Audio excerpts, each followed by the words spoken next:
New Year going? Pretty good. Pretty good. Starting off really well. Really well. So, and speaking about New Year, and obviously because of your Jewish faith, you did play on Yom Kippur. What was like the? Did you ever think about not playing on it? The decision crossed my mind. Of course, the famous decision of Sandy Koufax doing it Yeah.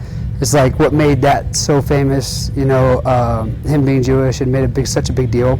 But when it kind of came down to it, it was like, I find so much sanctuary on that football field, and if I can find it there, and I can be some sort of inspiration to somebody, and it gets talked about, and that means one, there's positivity in the news. Somebody's doing something positive.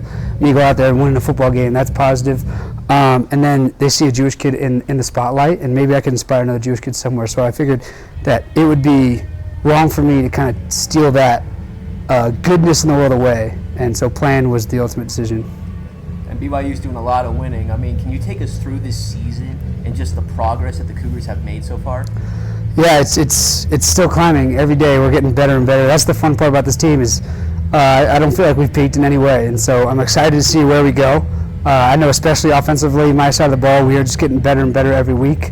Defense is playing like a top 10 defense in the country, which I believe not very many people expected. And then, this team is just so good at proving people wrong. It's so good at staying focused, staying driven every day of the week, and I'm excited to see what we do by the end of the year. Yeah, and speaking about like defying expectations, BYU is not predicted to do well at all this year, and clearly they've blown those expectations far out of the water.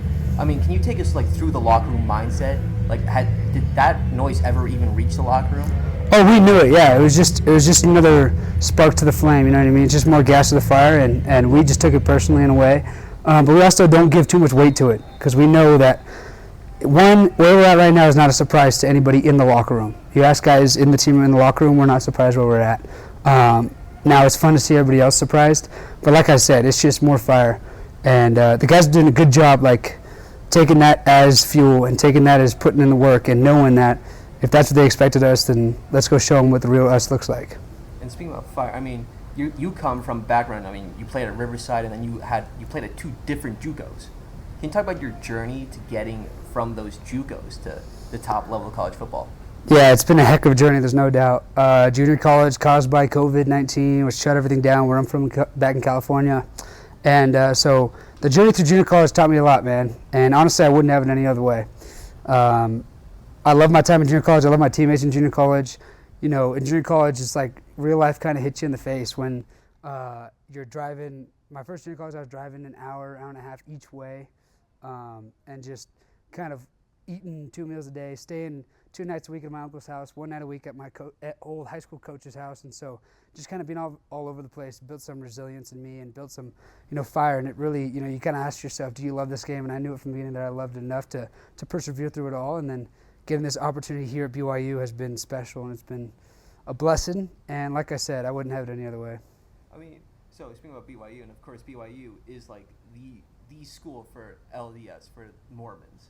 I mean, what was the conversation like as a Jewish kid, and there are very few Jewish kids at BYU. What was that like with your parents? Yeah, so thinking about it, it was like we just figured, the number one thing is I figured that I'd be able to be focused because there's not too much going on around Provo. There's not frat parties every weekend. It's like everybody's pretty focused and driven here, that I'd be able to worry about the main thing. And the main thing is playing football games and getting a degree. And so I knew that coming here, I'd be able to keep the main thing the main thing. The one thing I didn't know, and that has been honestly a blessing and something that I don't think a lot of people know about coming to BYU, is like, number one, the LDS faith is never shoved down your throat at all. They embrace all faith because they are so faithful here. They embrace in faith. And so little did I know how much I would grow in my faith while being here, be able to kind of reconnect and retouch with my faith personally and back home with my rabbi and my cantor and stuff like that. And so that's been really cool. And I've really enjoyed that, and they've been nothing but welcoming, and only great things to say about the welcoming I got here at BYU. So because faith is so important here, and I just want to ask because of how important NIL is, and I don't know if that's a focus here at BYU, because I know a lot of the players go on missions. I mean, can you speak on that? Like, what is NIL even is NIL even a discussion in the locker room at all? Not really. Coach Kalani talked about it. Like, if you're here for money, you're here for the wrong reasons. We got so much more going on here. We got so much more of a mission. And another thing he says is like, if you're here for money, then something changed from when I recruited you. Because Coach Kalani and the coaches here only recruit the best players in college football, the best people in college football. And I believe that our locker room is one of the best and has the best players, the best people in college football. We're all here for the right reasons. And the NIL, all that stuff is gravy on top, but in reality, we're here to win football games, and I know many guys, if not all guys in that locker room, want to pursue the next level. And we also understand that NIL right now in college is cool, but you go to the next level, and then that's when you can really get paid for what you're doing. But yeah, I mean, guys, like I said, guys are so driven, guys are so focused right now on football and winning games, and I think that's our advantage, is we're not worried about how much we're getting paid and stuff like that. And as far as I know, like, the guys, it's not a problem in the back of their mind. They're worried about winning games because they know when you win games, more things come in ways you wouldn't imagine, more than what money can do. And with the winning games, I mean, the fans have come. What can you say about the fan base this season? They're unbelievable. They're, I think, second to none. Gus Johnson said it, if you haven't been to Provo, you got to go. This is a destination spot to play a football game. The Rock is second to none. Cosmo, our mascot, is second to none. Everybody saw that last week on Big Noon Kickoff. That guy's nuts. And so LaVell Edwards Stadium is a special place, man. It was a special place last week, and it's going to be even crazier at night. Those students kind of come alive at night in a different way, and I'm super excited for it.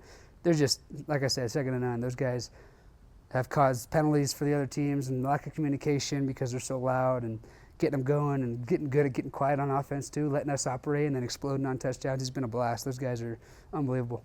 Yeah, and that Friday night game is projected to be like very cold. I mean, how do you prepare differently for a cold weather game? It's not really that different. When you're on the field, you get moving and stuff. You get warming up naturally. They have a ton of accommodations on the sidelines, like heaters. That, I got my hand warmer I can wear.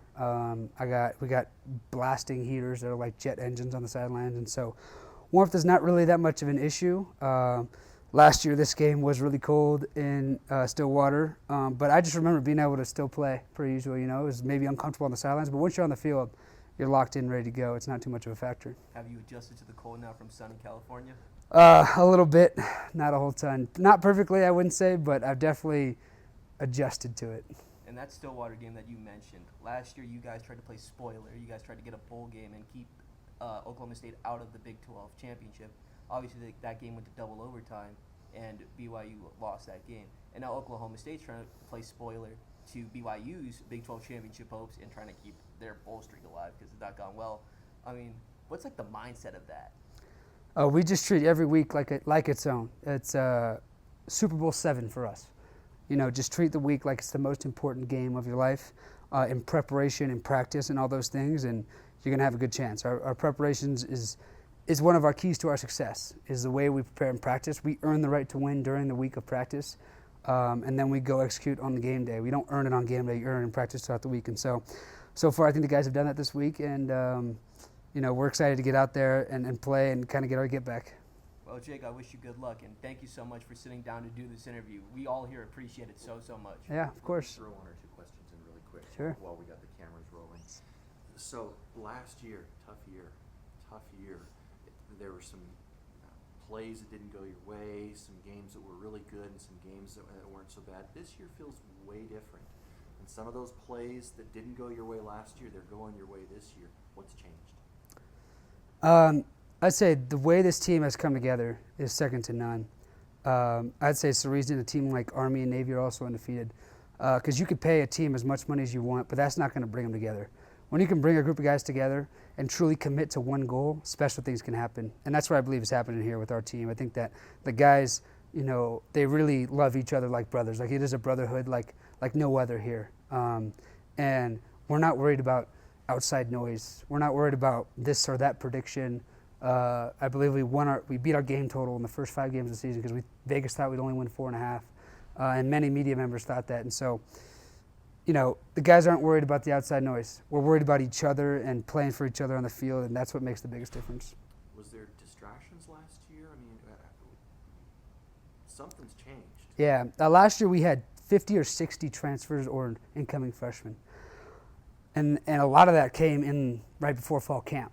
So it's hard to build a team and put a team together in such a short time. And many of those guys have all come back this year, and have another year under the belt, whether it's in the offense and the defense or just in the locker room. Like I said, building that brotherhood, it makes a big difference. I think that, we just had like you said, a few plays kind of didn't go our way and changed the season. And we knew that this offseason. And so not going to a bowl game was great for us because that lit the fire even more than it already was.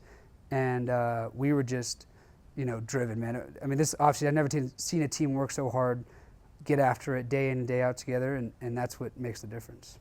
What do you bring to this team more than anything? What's your one thing or one or two things that you bring that really, I think, build the team? I think my passion, my care, my mental, physical toughness. I think when your team sees that out of a quarterback, a position where there's a guy who doesn't get touched in practice, only time he gets hit is literally in game day.